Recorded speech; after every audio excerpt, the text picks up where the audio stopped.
Welcome to Fairy Tale Access, where the head fairy's quest is to prove that fairy tales do exist in actual time rather than once upon a time. Together, we will unravel the heroes, young and old, who turn dreams into reality. These are the people who still believe in happily ever after. The discoveries will bend even our most cynical non-believers into believing in fairy tales.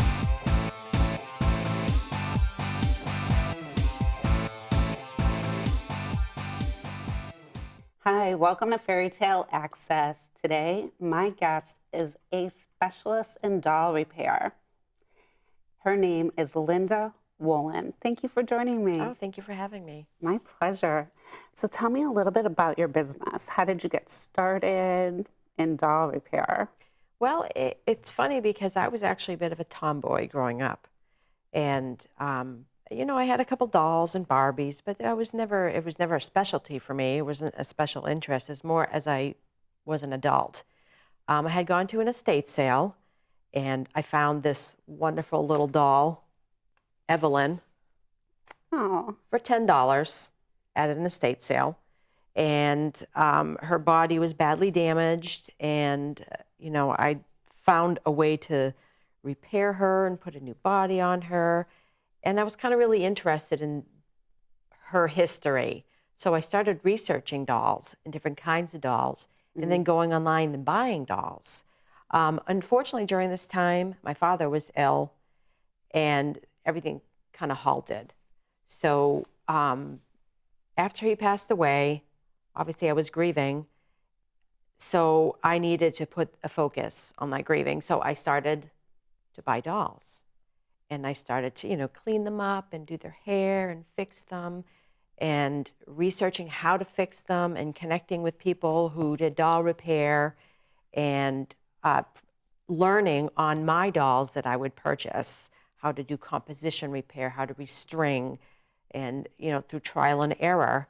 And it felt as though, as I was fixing these little dolls, I was like mending my broken heart. So it was a real great healing process that ended up turning into a business. So I was going to a local dry cleaner to get dolls' clothing dry cleaned before I started doing the cleaning it myself.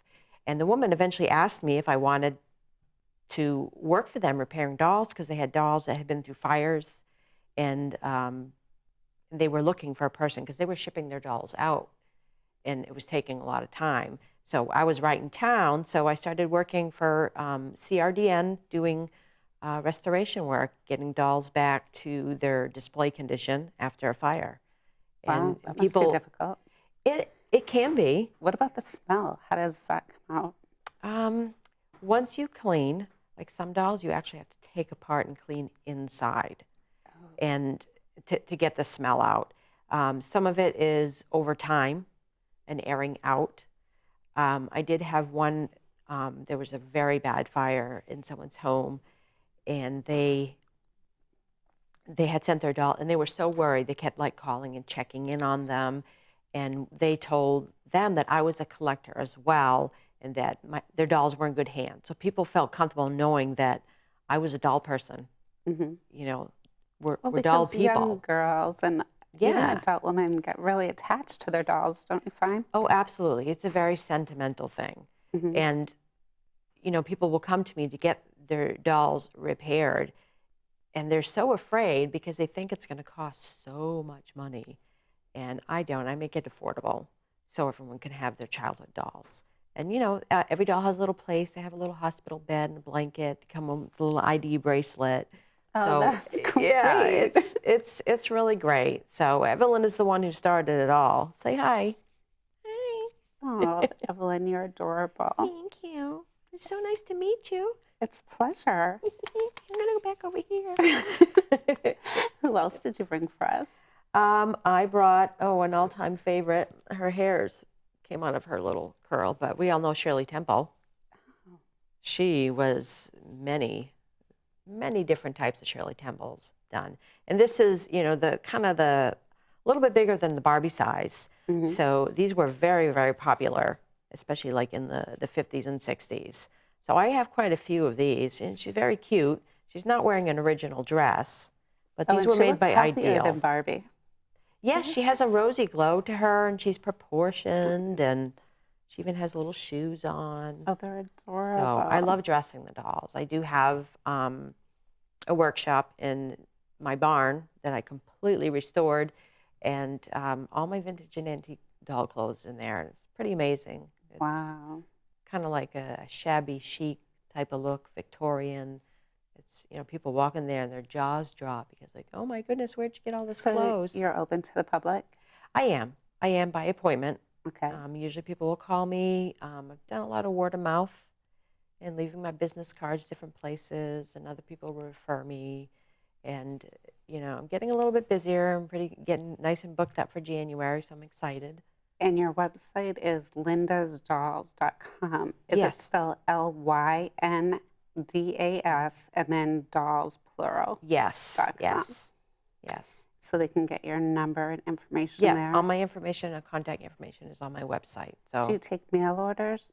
I haven't yet, but I'd like to. In the next year, I'll be working on my website and adding a lot of features to it. So that will be something that will be coming up. Oh, that's good. Yeah. So they can mail them to the doll hospital. Yeah, yeah. That's great. Let's take a look at some of the pictures that you brought Okay. about the process. First, we have a 1950s fashion doll. What happened to her? She was stored probably in a basement or garage that was damp, and what you see on her is mold. Ooh. She's just dirty. So is mold easy to get rid of? Yes, in some dolls. There was a certain time period of dolls with the plastic. If they got mold on them, it would hold the smell forever, and there's nothing that could be done. It was the formulation of the plastic.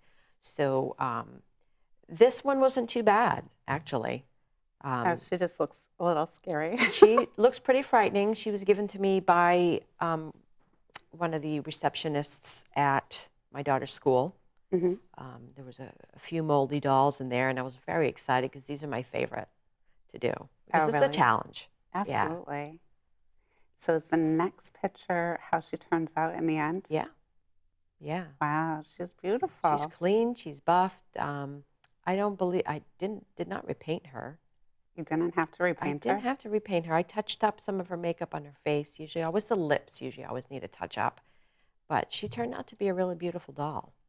Absolutely. Yeah. Gorgeous. Do you have little wigs that you make for them, or do you weave the hair? No, I have wigs. I have a large selection of wigs. I do a lot of American Girl rewigging for people. Oh. Do American dolls lose their hair? American Girl dolls' hair gets ruined from over styling and brushing.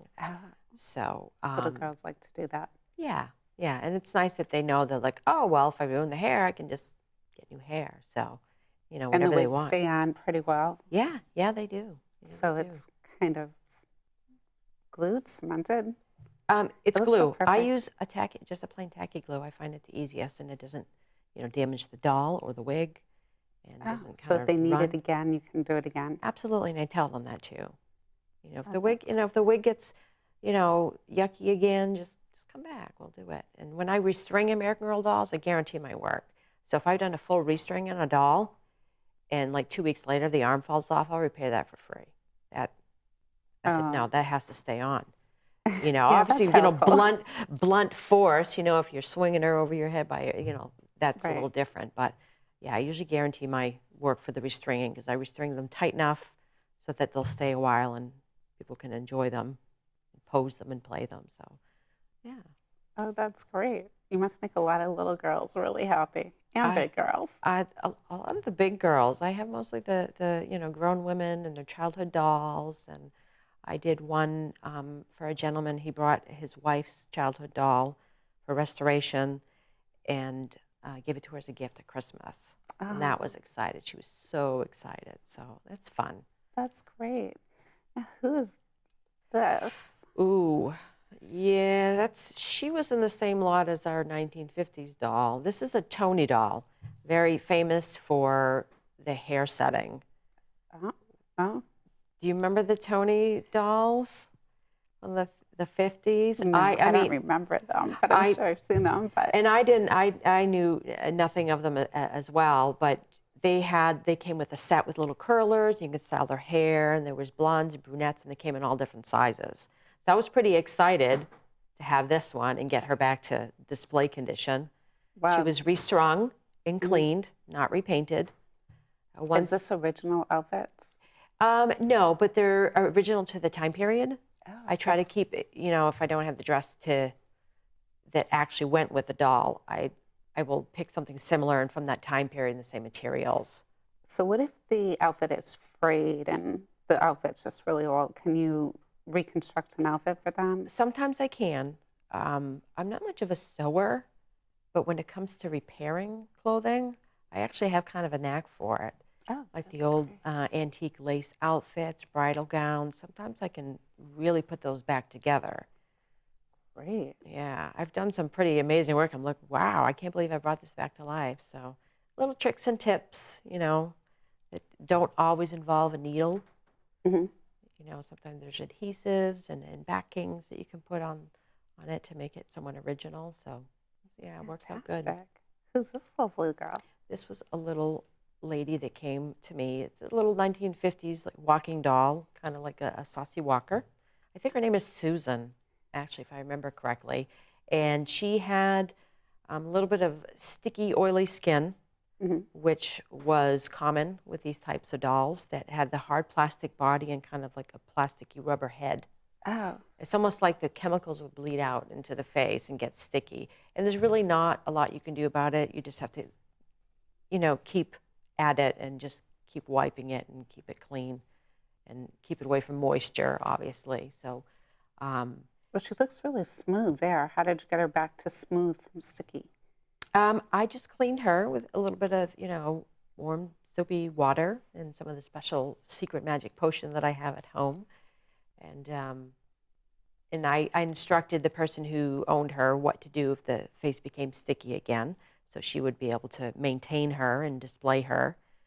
And I just did her, I changed her hair up. And sometimes that helps too because the oil gets in the scalp of the doll. Oh. Yeah. Wow. So I shampooed her hair, Mm-hmm. which I think that was the next picture too, was shampooing her hair. Okay. So they get the full salon spa treatment. That's great. And so they can get a little series of pictures of yeah, everything going into it. yeah. And so I, these are my So that favorite must rollers. that must have made the woman feel better knowing the process she was going through. Yes, and I offer the people the pictures afterwards too if they'd like them, or I always show them anyway. So she came out nice, her face a little smoother. I retouched her lips, again, no repaints. Wow. Her hair looks pretty much like she did. And I wonder if, so do they, is it like a tattoo for the eyebrows and around the eyes that they put in? Is that why it stays so well? It's more of, it's painted on, but it's almost like a stencil that they would use. They place on the doll and air brush. Some of the older dolls were hand painted certain brows, like a 1-stroke or a 2-stroke brow or a feathered brow.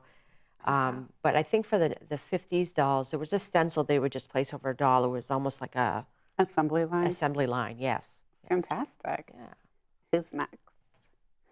Oh, you do teddy bears too? I am branching out into teddy bears. Yes, I happened to find this little teddy bear in a drawer at my house that I had completely forgotten about, and I really thought it was beyond repair.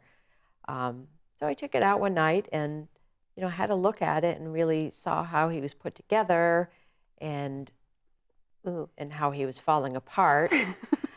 Yeah, he was in rough shape. I didn't think he could be fixed. I think my brother has a boo-boo bear like that. Oh, awesome. Bring him down. Bring him down. I'll fix it up. Oh, I think he has a lot of patches.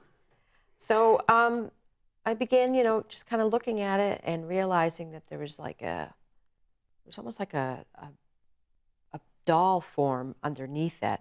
And the material is wrapped around it. So I just went through and re-glued a lot of the pieces and set them down. And like anything. Is it like a burlap?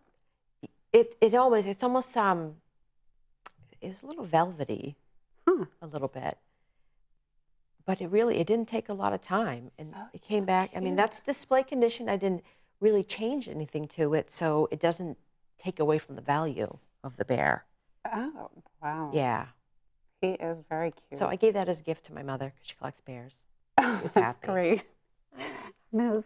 Oh, is this a Shirley Temple? This is a Shirley Temple. This is a doll that I restored for a woman in New Hampshire, and this was the second repaint I did to it. You know, one of those trials and errors. I had a sealer that failed. I had the face painted perfectly, and I went to seal it, and her whole face melted off. You But must have been nervous. I was pretty nervous, but you know, I just took a deep breath. I'm very determined. I said, I'm just going to start over. I'm going to repaint it, and I'm going to get new sealer. And she did. She came out very nice. This is her without hair. I ordered a series of Shirley Temple wigs, so I would have, you know, whatever the customer had wanted for the wig. So she came out beautiful, and the woman was very, very happy. Oh, that's fantastic. Is she the last picture in our series? I believe she is. Let's see. Oh, she is. So tell us about your work with your, you donate a lot of your dolls to different charities and... I do. What I would do is I would go and do flea markets in the summertime. And then come Christmas time, I'd go and search for people in need that would need dolls because I had so many of them. And then to me, it's what if I give a doll to somebody and all of a sudden they realize that, oh my goodness, I love dolls. I've made another collector. So that's why I do a lot of the donating I do. I don't necessarily sell dolls. I would rather give someone a doll than sell a doll because it makes them so happy. And it must. yeah. And little girls come over, you know, with their mom when their mom's having a repair, and they always leave with a couple dolls. And it helps me downsize my collection. So and I've inherited a couple collections.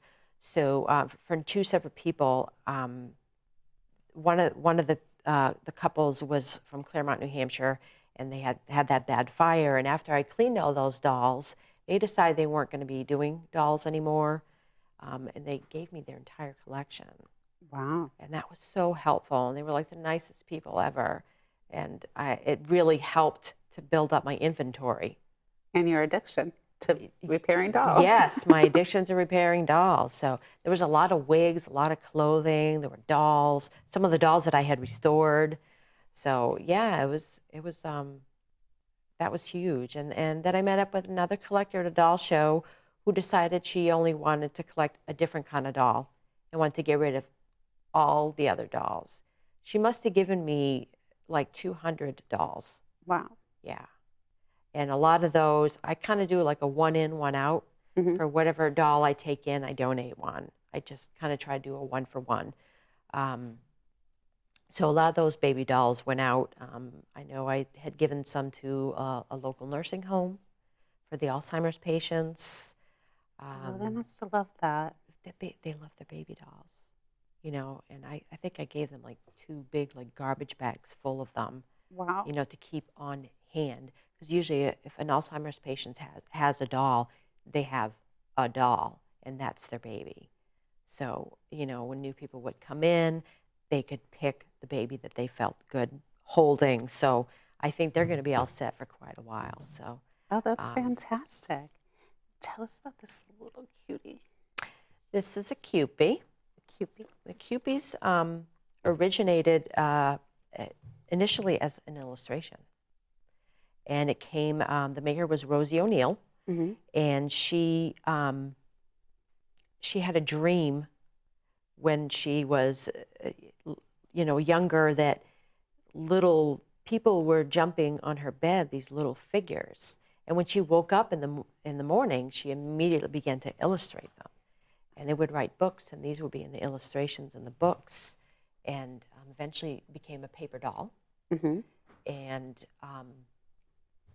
then eventually they started manufacturing as a doll. And you would find them in a dime store. Oh, really? Yeah, and this one's a talc Cuppie, which there would be powder inside the Cuppie's head. So how do they get the powder in? I think it's put in when they're making the doll. When they're making the doll. Because I was just wondering that solid. too. She is. She is. She's made of hard plastic. There's some made of bisque. Cute. And they all have that cute little face to them. And some of the newer Cuppies have the little, like the little curl up at the top, you know, and then other companies manufacture them now, and you can get like reproductions, but all of them are cute. They have the little hands that come to the side, and yeah, they have that little pixie type of thing going on. Oh, they're adorable. You can't help but like them. I know. They're just looking up at you like adorable. they're so shy. Yeah, and my daughter loves these. We always, anytime we find them, she's like, Cuppie! So yeah, it's great. We have quite a little collection of them. That's great. How many children do you have? I have 2 children. My daughter is going to be 10 next month, Oh. and I have an 18-year-old son who's home for the holidays, and he lives in Florida with his dad. So if you ever have grandchildren, I'm sure that he'll appreciate your business more then. I think so. It was really boy repellent. My son is a teenager living home. Like, no one wanted to come over. They were terrified. It's like, oh, you want to sleep over at my house? Like, no, dude, I'm all set. Yeah, I'm all set. No. It must have been scary if some of the dolls looked like the first picture we saw. Oh, yeah, because when I first started working, I was actually working out of my kitchen. Yeah. So it was a great excuse not to cook, because I tell my oh, we having dinner tonight? Sorry, there's dolls on the stove. I do it. I would have like little parts hanging, and doll clothes drying in another area. So yeah, that is. Did it repel your daughter's friends as well? Or? Oh no! It's like a fairy tale dream, except for her best friend who's terrified of Cabbage Patch Kids. Oh, really? So I put them all away. She spends time at our house, and she's afraid. I'm like, I'm just gonna put them away. It's okay. They won't get you. They're friendly. That's hysterical. Why are American Girl dolls your favorite dolls? I think American Girl dolls. This is my first doll. This is Lexi. She was my first American Girl doll that I bought for me. Mm-hmm. These are the Just Like You dolls, and she's nothing like me, but I just really liked her, and I got her. I think it just kind of brings back the original doll, because somebody actually asked me, well, what does the doll do? I said, the doll does anything you want it to do, and can be anyone you want it to be. It really kind of lends to the imagination and imaginative play. Mm-hmm. And you have dolls now that do things. And yeah, did you find that your daughter and her friends, when they came over, did they pick dolls more like that to play with? Or? Everyone gravitates towards the American Girl room. If we can't find a friend, I said they're probably in the American Girl room, because it's all, display and outfits and clothing and little rooms. The perfect dress-up place. Oh, yeah. Yeah, definitely. But I'm obsessed with American Girl. I actually wear the American Girl star on my necklace. And I also have some dolly dust. Oh, perfect. Yeah. You have to have dust. Yes. It's magical. So Absolutely. I keep that close to my heart. But the American Girls definitely have really, my collection is growing. I think we have 52 American Girl dolls. Wow. I do repair them, anything that needs to be done. So I've gotten a lot of them that needed repair and restored them and put them in my collection. And some of them are my daughter's, and some of them are mine. She's kind of fading out with the American Girl dolls. So when I'm buying something for her for American Girl, I know it's really going to be for me. So it's exciting. So you make having a doll forever fairy tale accessible. Yeah. Yeah. That's fantastic. And she's dressed as Anna. And this is American Girl's Caroline dressed as Elsa. I had them in there for Halloween. They're now they're displayed at home by the Christmas tree. So, that's great. Yeah. And Lexi's like, can I get out of this costume now? It's itchy. She's been in it since Halloween, poor thing. Oh. Yeah. Yeah, she probably needs a different outfit. Yeah, and I have plenty to choose from, too. So. Oh, it sounds like a fun place just to visit. It is. Oh, absolutely, and I do. I have a lot of people come through just for a tour. I had this woman who was visiting for the Midwest, had heard about me from someone, and said, I just want to come see your dolls. I'm like, yeah, sure, come on down, and it takes about an hour, really, to see everything. Wow. Yeah, I have lots of curios, and I have 3 full doll rooms, and I have 2 workshops. So it's a fun Is the house. barn heated? No, I do air condition it in the summer, Mhm. and it's just like a 10 by 10 room, and I just kind of keep the climate proper in there. I don't store anything in there except for doll clothing because it can kind of withstand the changes in temperature and the moisture. So what I'll do as my workshop is upstairs, that's where I do all my repairs and my painting and airbrushing. And then once a doll is ready to be dressed, we go shopping. Yeah, so that's the That's real fun. fun part too, to dress the doll and try on different outfits. And you just know when you found the right outfit for the doll. It will fit perfectly. It won't need any alterations. And and if it's for a customer, obviously I'll give them a couple different choices of what they like. Or usually I wait for the customer to come, and then we go shopping together, and they pick out the accessories and shoes and jewelry or whatever they want for their doll. So Fantastic. yeah, And you work with other local artists, so that's always good. yeah. So what influenced you? What's your favorite book of all time? My favorite book of all time is definitely a children's book by Kate DiCamillo.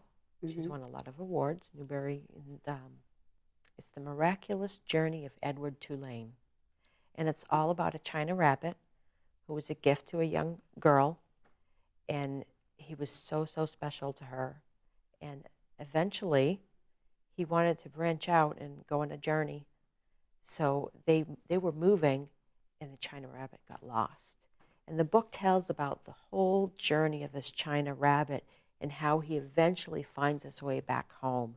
And I really loved it, especially because they had him in a doll shop, in a doll hospital at one point, and he became friends with other dolls on the shelves, and he would see people come in and out.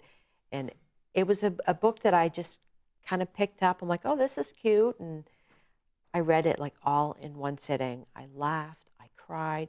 It's the best book ever. I would recommend it to absolutely anybody. Well, it sounds like you've come full circle from grieving to being happy and making other people happy. Yeah, I'm yeah. sure your dad would be really proud of you. He would, and I think it that often. I have pictures of him up in my workshop, and my dad was a carpenter and a fixer, and a handy person, and my mother was a seamstress and very creative. So I kind of got the best of both of them. So I'm very fortunate in that way. Fantastic. Well, thank you so much for joining me today and Oh, sharing your thanks for having me. story This is and your great. adventure. It's a fabulous Yeah, adventure. it is. It's a great adventure. I love all my dolls, and my husband's very tolerant. People say, "Where do you live?" Like in the house with the dolls. Yeah. Just no dolls in the kitchen. That's all. That's good. No more dolls in the Now kitchen. people Yeah. can eat. So until next time, keep asking questions. And you never know what the possibilities are. If you'd like to know more about Linda's Dolls, go to Linda's Dolls, LYNDAS dolls.com. We'll see you soon. Keep asking questions. Great. I think